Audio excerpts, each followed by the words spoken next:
I think they could have easily got a better balance by having a system just place you in a bad sports lobby. It's not perfect, but it's better. It's what those lobbies are for, and banning people for not playing a game the way that you want them to doesn't sit right no matter the scenario. The core of the issues is also just the non-specific line between playing the game as intended and a bannable offense. There isn't a clear line between the two. Normally, Gtamen uses my Twitch chat to post images like this, but now he actually decided to say something meaningful and clever. I know. Shocker. The new Rockstar community guidelines are really confusing and quite frankly don't even fit current day GTA Online in my personal opinion. So let's get over it without that guy trying to interfere and give his usual take. Rockstar defines griefing as the following, and I quote, "Intentionally annoying another player or interfering with their experience or progress by using the game's unintended ways, such as spawn killing, stream sniping, driving the wrong way in a race with the intention to disrupt." That's according to Rockstar what is considered to be griefing. Now, griefing in many ways is a whole large can of worms. Now, if you're driving in the wrong direction in a race, let's be honest, you're doing it on purpose. You're doing it with the sheer intent of being that guy. At that point, I'm like, fair enough. Report them.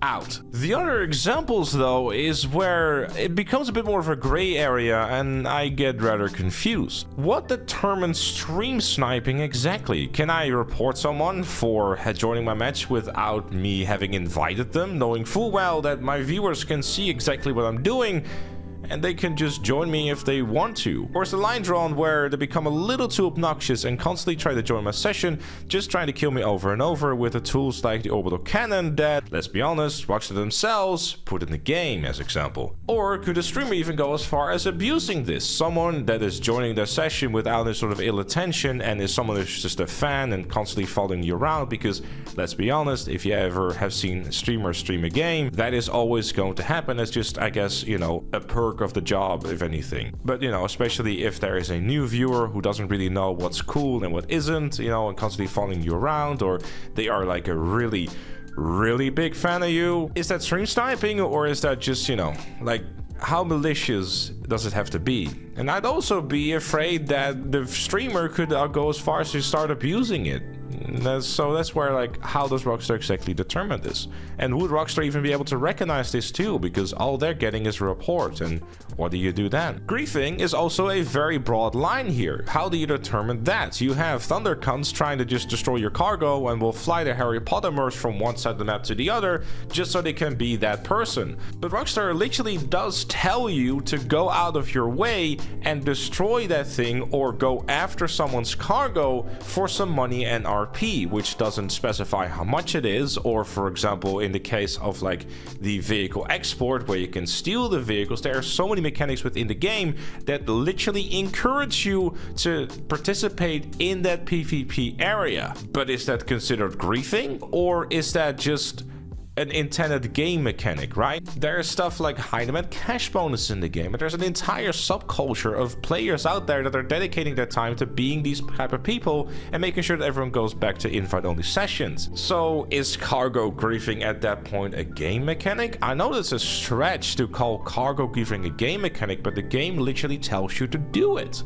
I can understand both sides of the coin. You have the people who enjoy going over those cargo griefers and enjoying that thrill of, like, you know, trying to mess with someone or trying to get the upper hand and feeling that power trip. I know it sounds pathetic to some of you or most of you because you're probably on the other side where you're like, okay, I don't particularly like having spent all that time either waiting because if it's a passive business or if it's an active business, gathering all that stuff just to have my stuff destroyed 5 minutes after I launched the sale mission, or even shorter in some cases. Free roam PvP will often also turn into a spawn killing fest, for the simple reason that there are skilled players out there who are either good with a sniper rifle or just simply understands how the spawns work in the game. So they tend to kill you before you even have a chance to get your weapon out, or they are in an air vehicle and just will, you know where you spawn next, or have their map open, or a bounty on you, or whatever the case may be. The reality of the situation is that Rockstar is trying to tell everyone to be nice to each other when they build a game that actively just encourages everyone to mess with each other,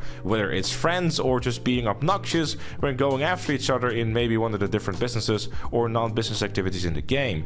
Free roam is basically filled with stuff that encourages player versus player action. And the days of just you hanging out with your friends are kind of long gone.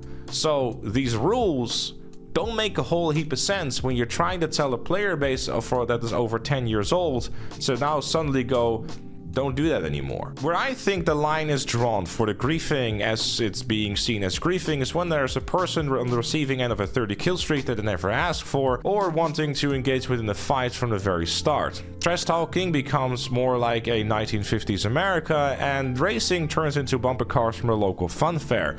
I guess with those three examples is where you would go like, okay, maybe it's time to start doing a little report and start giving a little bit of a slap on the wrist on those type of people. Sadly, the game is so grossly unbalanced and filled with tools that are likely intended just for fun, but rather are just being used for obnoxious bullshit, so people can constantly start messing with each other in unintended ways. Sadly, the game is just so grossly unbalanced and filled with all kinds of stuff that when developed, I'm sure were just meant to be something fun and just different to use, but ended up being something like a Ruiner 2000 that has tracking missiles that are basically reminiscing of what the Oppressor Mark II used to be like, and there's many more examples like that out there. So in some way, this community guideline stuff is pretty funny in that context. Rockstar has left the game virtually unchanged in terms of balance for several years, and now telling everyone after 10 years to pretty please stop using all the overpowered crap and just simply be nice to each other. Is it too little too late?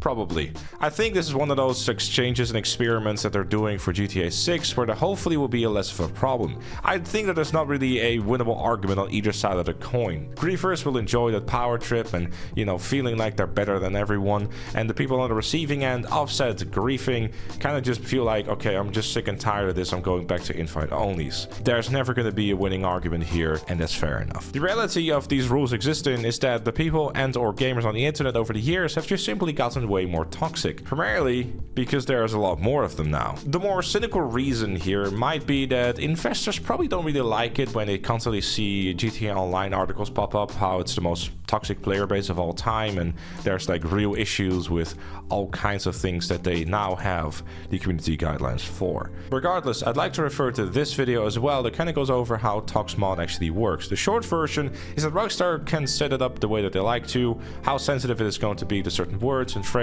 and basically flag those so that you can check the audio recording of whatever was said and then go from there. There's obviously a lot of AI involved here, and to some degree automation will be used to try to help and keep this massive player base in check, I guess, wherever possible. As much as they can, of course. And yes, the report button has been working for a while now according to Floorball, so if you do report someone, it will actually get looked at. If something happens, remains to be seen, because again, automation, AI, and the whole 9 yards. It's a tough one. At the end of the day, I don't think this really hurts. I mean, I don't think there's ever a bad thing about there just being a more healthy environment and people just kind of like, being told like, okay, maybe you shouldn't be this much of an asshole to people. But a healthy environment in your video game kind of also goes hand in hand with balancing it too. And I think in the case of GTA Online, we're probably way past that point. So hopefully this is another step for GTA 6 and they've learned from their mistakes, and in the future, maybe the next time you play a cargo shipment or whatever, there's someone actually helping you rather than trying to destroy it. Regardless, those are my thoughts. Let me know yours in the comment section down below. Leave a like if you enjoyed, subscribe for more, and become a member like Chloe, GTA Plus, Notorious Jam, Dan, and the Chrostronics. And I'll see you all later.